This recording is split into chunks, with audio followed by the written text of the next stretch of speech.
What is the cure to overthinking? Coming up in this video, 3 things that you can do to stop overthinking and stop overthinking your overthinking and just do the thing that you need to do.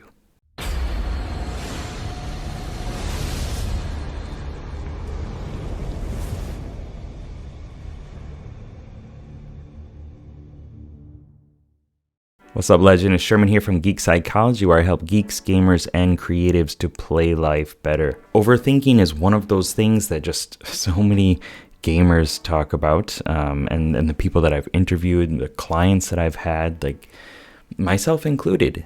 How do you stop yourself from just getting in this loop of, I'm going to figure out the best way of doing this thing? Like, you know, when you're just, you have something that you want to do, maybe it's a goal you want to accomplish, and you want to perfect it. So you overthink and you just keep analyzing it, and eventually you look back and you're like, wow, I didn't actually do that thing at all, or somebody else beat you to it. That feeling sucks. That was an amazing idea that I had, and I didn't do anything about it. I just let it fly right by. I don't like that. I don't like that feeling.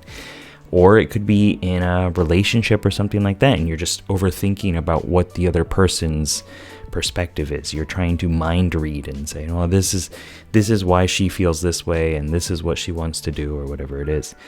So how do you get out of that, right? How do you get out of that nasty state? So my go-to answer for all this every time is take action.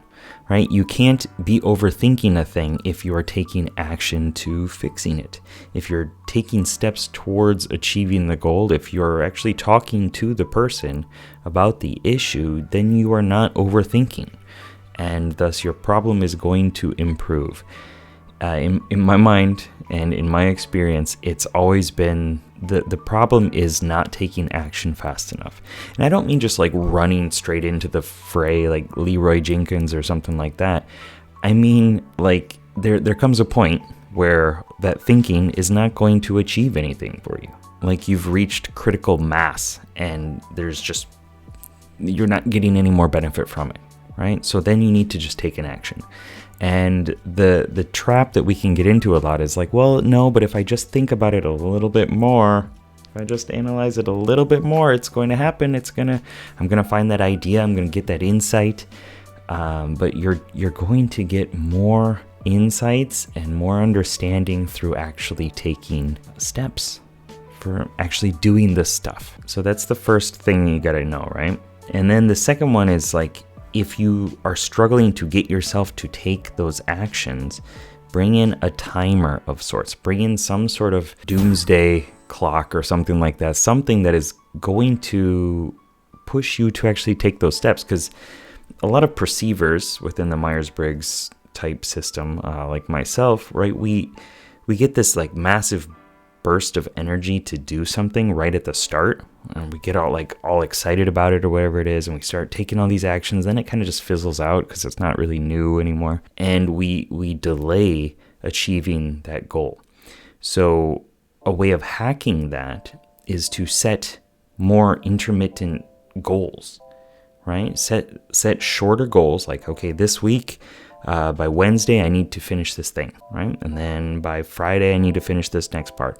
So you're setting all these little goals so that you're hacking it, and you're getting these boosts of energy and creativity and productivity, leveraging your personality type, leveraging the class that you are, the like role-playing game class that you are, towards its strengths. And for judgers, like you probably already have an idea of where you're going, or you know what your plan is or whatever, and maybe you're overthinking it because you're Googling yourself. And don't take that the wrong way, or maybe take it whatever way you want, but like you're spending too much time in your own internal search database to find the answer to something.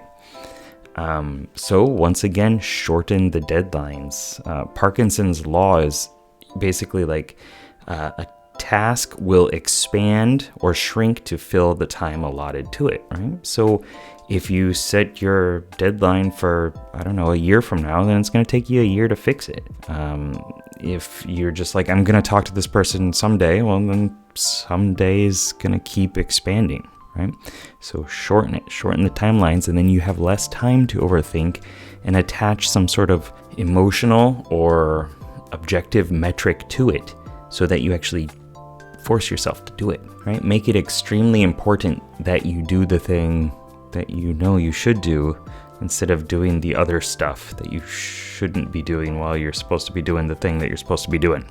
It's not the thing that you're not doing that's the problem. It's the thing that you're doing when you're not doing the thing you're supposed to be doing that's the problem.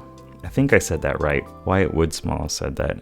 It's very good. So basically, stop doing the stuff that you shouldn't be doing and start doing the stuff that you should be doing. Because that stuff that you're not doing is creating more problems in your life. And in this case, it's overthinking.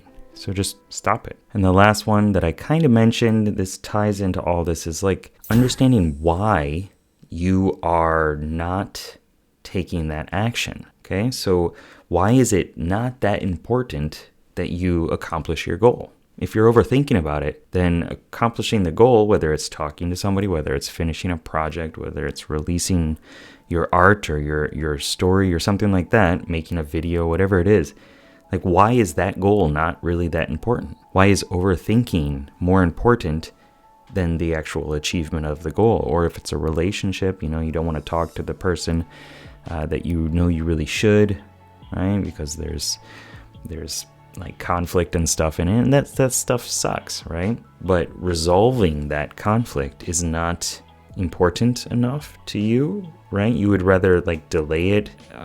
It becomes like this messy mush, right? When you start thinking about it that way. And that breaks down some of the structure behind the problem, and you get to leverage the things that are really important to you.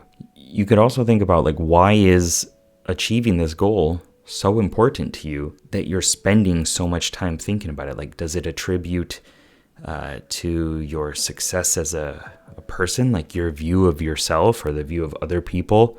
Is that why you're overthinking about it and you want to make it perfect? What is the reason for you doing or not doing the thing that you're set out to do, right? That you're overthinking about. So I think I almost put myself into trance trying to explain this issue.